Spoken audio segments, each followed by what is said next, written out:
Open your ears and lube up your butthole. It's time for the What Do We Call It podcast. Now, here's your host. It's Jmann.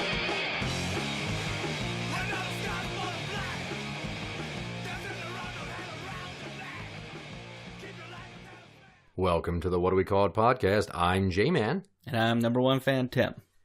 Princess Diana. I remember her. A lot of people remember her. Mm-hmm. What do you remember about her? She was the Princess of Wales. She was married to Prince Charles. She did a lot of humanitarian work with Mother Teresa.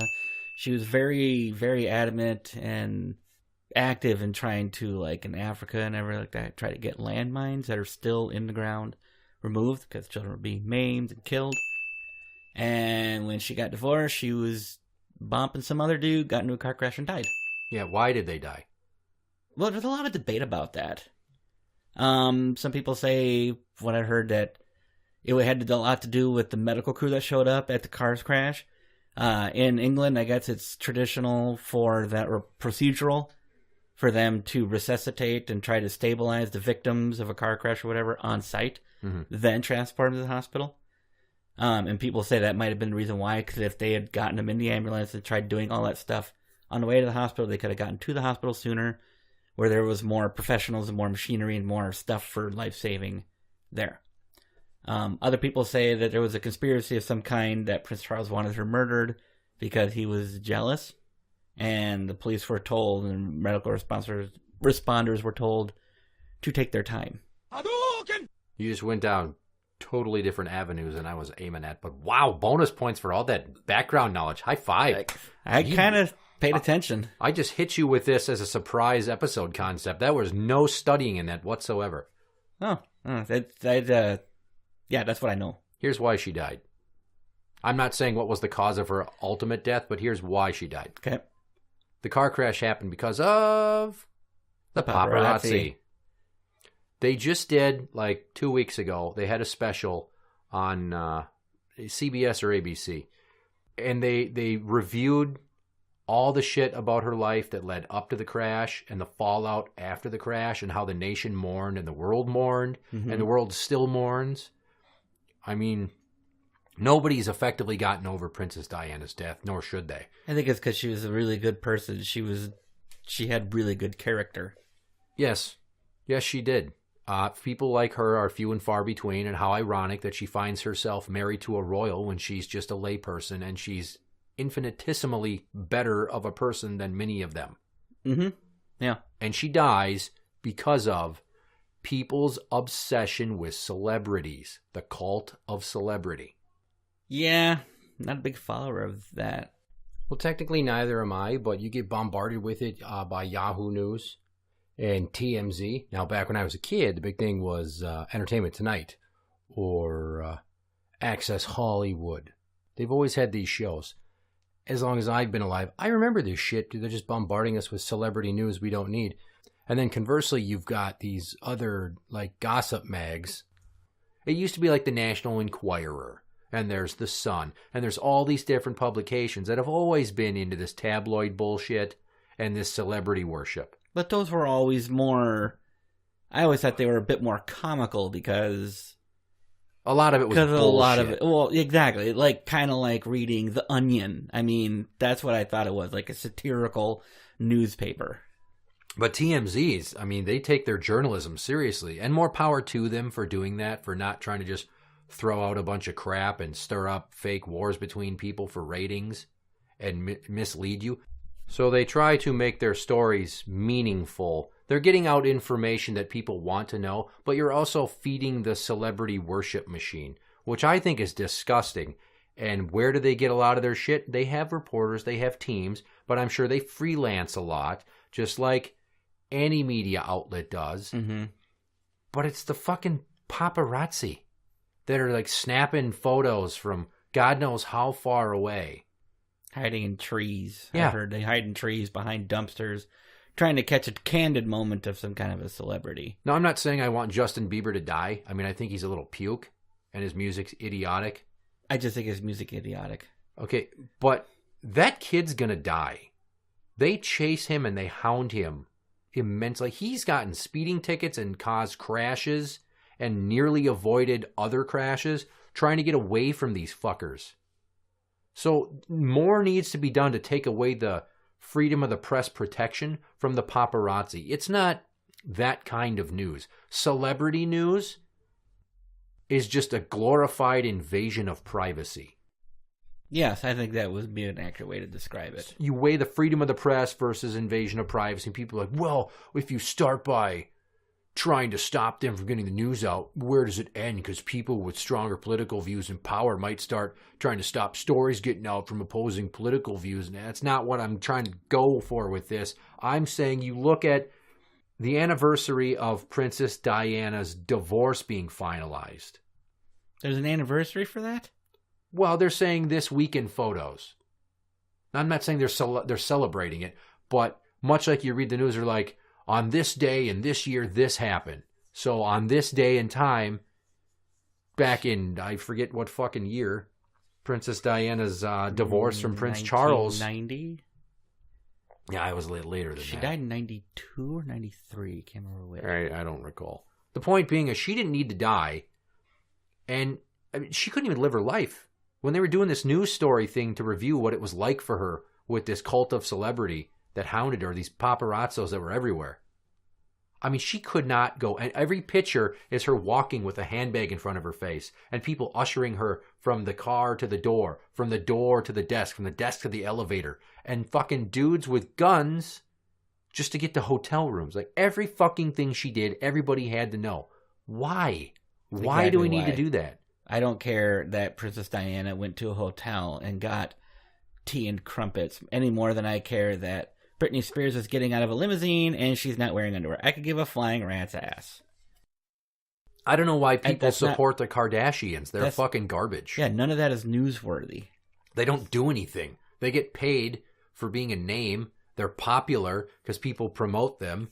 And then they endorse products and they get money. And people are like, oh, let's capitalize on her popularity by giving her endorsements and a new product line and we'll make money off of her name. And it's a means of making money. But as much as I like to see grainy pictures of celebrity tits, you don't need to hide in the rocks down the beach a half a mile away with a mega telephoto lens to give me, like, I don't need to know that Orlando Bloom is surfing. Yeah. And, oh, he's nude. He knows you're watching. That's why he's got his schwatz out. But I don't need to know. So why is it that we allow this shit to happen? That's the point why some people hesitate or try to be underground in creating art, music, movies, TV, things of that nature. How many DJs or musicians wear masks? Like Deadmau5 or Marshmello. Sia hides behind a fucking big-ass wig. Rarely do you see her face. Yeah, I was wondering why some of the videos and pictures I've seen, they're covered. Well, when Slipknot first came out, it was a big mystery because they all wore masks, and eventually they were unmasked. People will hide their identity to avoid all of this paparazzi nonsense.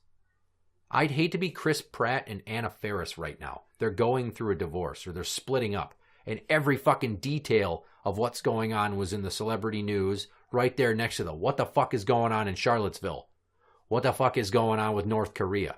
Do you see a fallacy in putting all of these right there on the same splash page when you go to MSN or Yahoo? I think the biggest problem is there's enough people out there whose lives are sadly pathetic and they have very low self-esteem, and so they latch onto these famous people and follow their every move to give themselves a little bit of joy. Yeah. I don't know any other real way to describe it. Well, it goes all the way back to, I think, episode 9. It was the second Jmann for President themed episode. I recall it, but not in detail.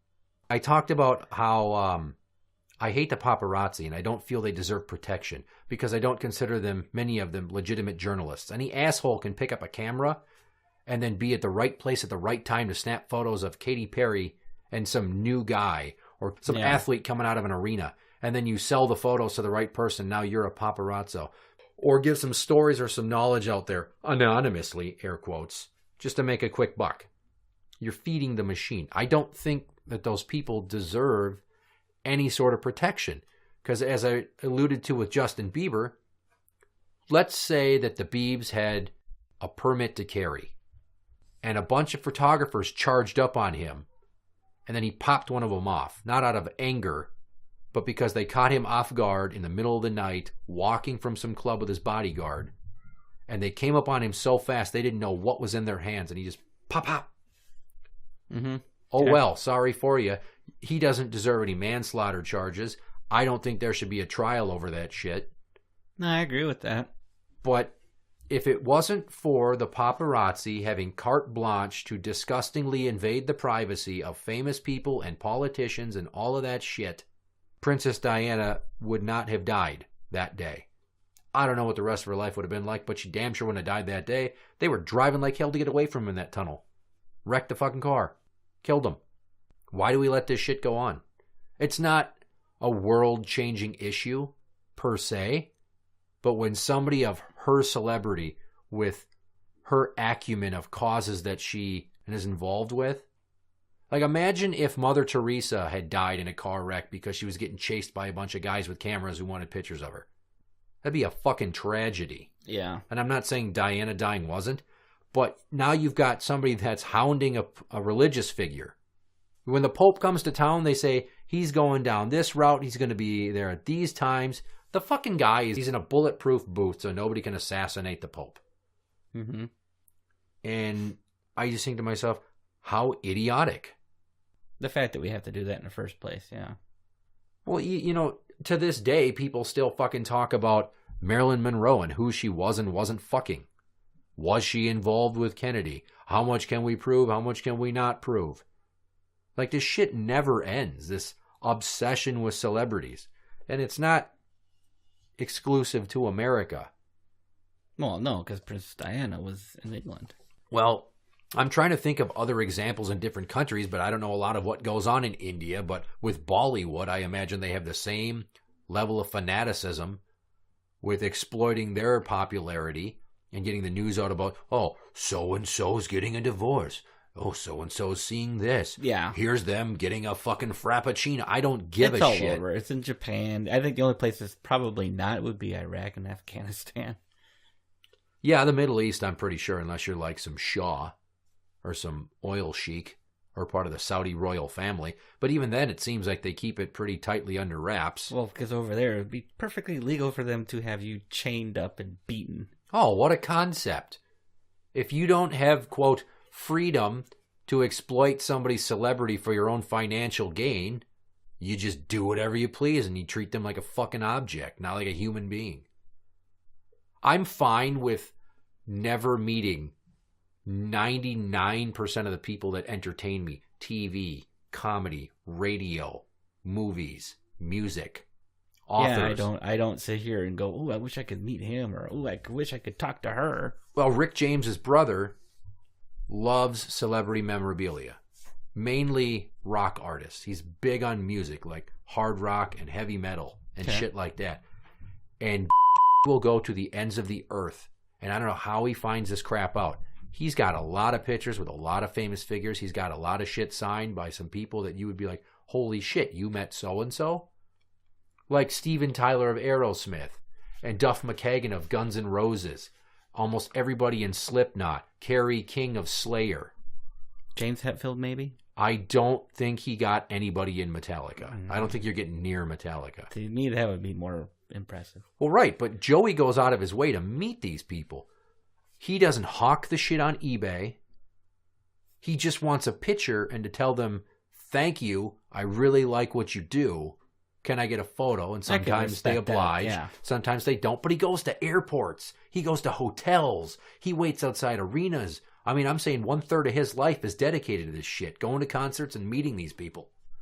And ultimately, like, it's not going to get you more than some stories and some photos. So it's kind of the same thing, but on a more respectful scale. Yeah, you're not chasing him down the highway, flashing pictures of him. No, he doesn't do that shit. Now, if they understand it comes with the territory of what they do, the adulation and the fans that want to meet you, and some people are fucking insane. Some people just really want to shake your hand. I've met a handful of people that were famous or that I really, really respected. And I did it while I met Doug Stanhope at Acme Comedy Club because we were there for a show and we bounced right out the door. And he happened to come out of the door to the green room from behind the stage right when me and Neil came out there. And I told him, like, thanks for the show. I just want you to know that you're one of my heroes, not just my favorite comedian, one of my heroes because of the way you tell it like it is. He's like, thanks, man. That's awesome. He's like, you going to hang around for a bit? We can. He's like, all right, well, just stick around. I'll come talk to you some more. And then 20 minutes later, here's me and Neil, fucking couple of schmoes, talking to Doug Stanhope and his opener, Andy Andrist. Cool. Great guys. Who the hell are they? Doug Stanhope is a comedian that's hilarious because he's got a very on-point but vulgar view of the way the world works. Okay. I met Scooter Ward, vocalist of the band Cold.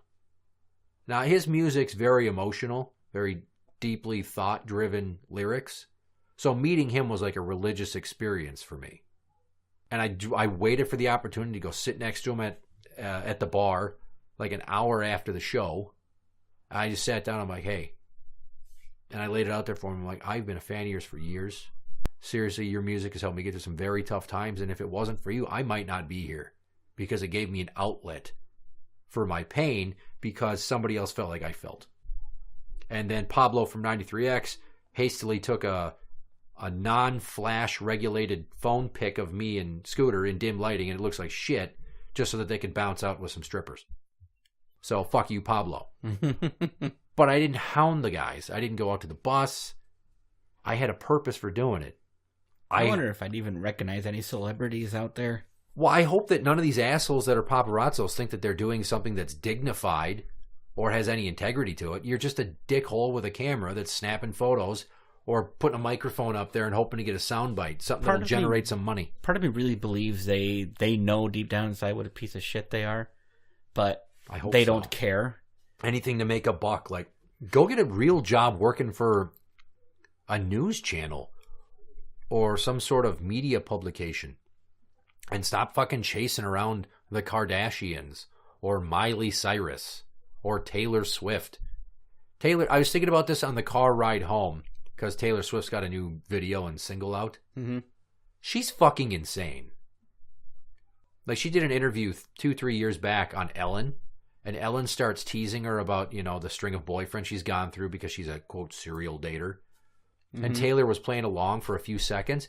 Her face just grimaced, and she's like, stop it, stop it, stop it. She almost, like, had a full meltdown right there. She took a breath, and she reconfigured herself and went on with the interview. And I'm like, people are making this fucking broad nuts. Yeah, because, like, how do you know about that? How do you know about that? Why does everybody fucking know about the people I'm dating? Paparazzi. Yeah, exactly. So I honestly, if I was president, open season on the paparazzi. They get no protections. No protections for you. Because if you're invading private, fuck your lawsuits. The reason that this whole nation is standing around with its dick in its hand and nothing's getting done is because nobody knows how to communicate thanks to the anonymity of the internet. And more importantly, everybody's fucking sue crazy. Everybody's sue crazy. Don't do this or I'll sue you. I'll sue you for this. I'll sue you for that. So everybody is like, employers punish good employees for the sake of promoting diversity due to alleged claims of racism or discrimination. They're afraid of getting sued, especially the government with its employees.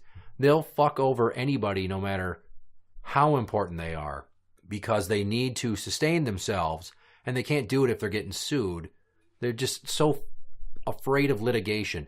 The ability to just recklessly file lawsuit after lawsuit in this nation is destroying us because there's people trying to make a quick buck.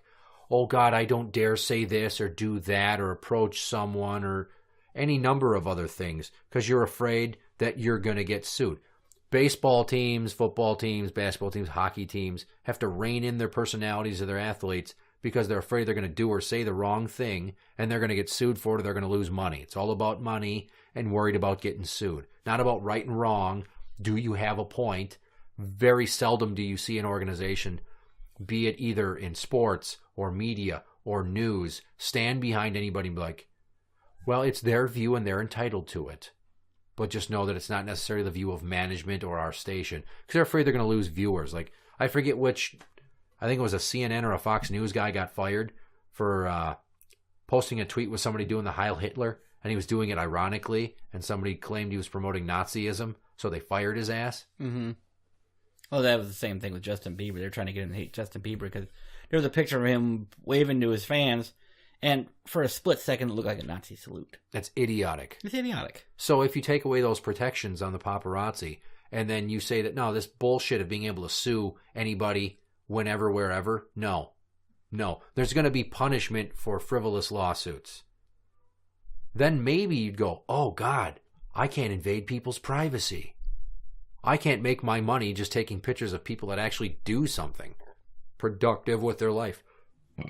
You know, it could be, say Governor Dayton's out there and people are just snapping photos to slap a quote on there that he didn't say just to fucking exploit him.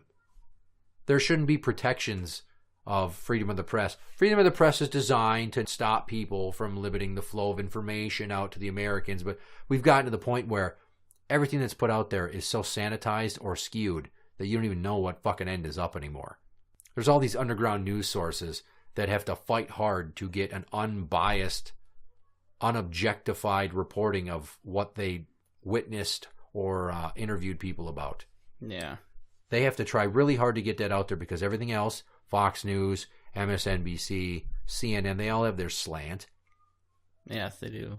So in terms of focusing on just this issue, the paparazzi and invasion of celebrity privacy, I get it's not the basic pending breakout of World War III level of importance, but when it affects us in a way that how many years later, 25 years later, we're still talking about Diana's death, and it's still affecting people. Mm-hmm. Nobody hears the song Candle in the Wind without thinking back about who wrote it, why they wrote it, and what it really means. No, that's true. So that kind of it can have that kind of effect. Let's say that Queen Elizabeth had died, Prince Charles was then on the throne, and he was still married to Diana. Hypothetically speaking, they're still hounding her. None of that divorce, none of that he's with Camilla and she's with this other fucking guy. I'm saying in a hypothetical alternate reality where Queen Elizabeth dies, they're still together, Prince Charles takes the throne, people are still hounding her. It'd be King Charles and Queen Diana, and then she dies because the paparazzo's with them. And let's say it's Charles and Diana that die. I want to say possibly if she wasn't divorced at the time of her death, I'm willing to bet there would have been holy hell to pay. Oh yeah, it would have drastically affected an entire nation's government. They're run by the crown. So if the crown dies, now you have William and Henry. Yeah. Whichever one of them is next in line. Imagine if that happened. Yeah, I don't think it's Henry. So let's say that somehow, and this would be, I hate to use the word hilarious, but let's say that like in the movie The Interview, somebody got into North Korea and was able to report on Kim Jong-un. And that information led to our government knowing where he's at and what he's doing, and then we fucking go and assassinate him. That would have major ripples amongst all the world's nations. Because then there's lines in the sand. China's already said that if the U.S. attacks first, we're not going to help you. And they told North Korea, if you attack America, you're fucked. We're on their side. We're not helping you, yeah. And honestly, that's probably the way it should be.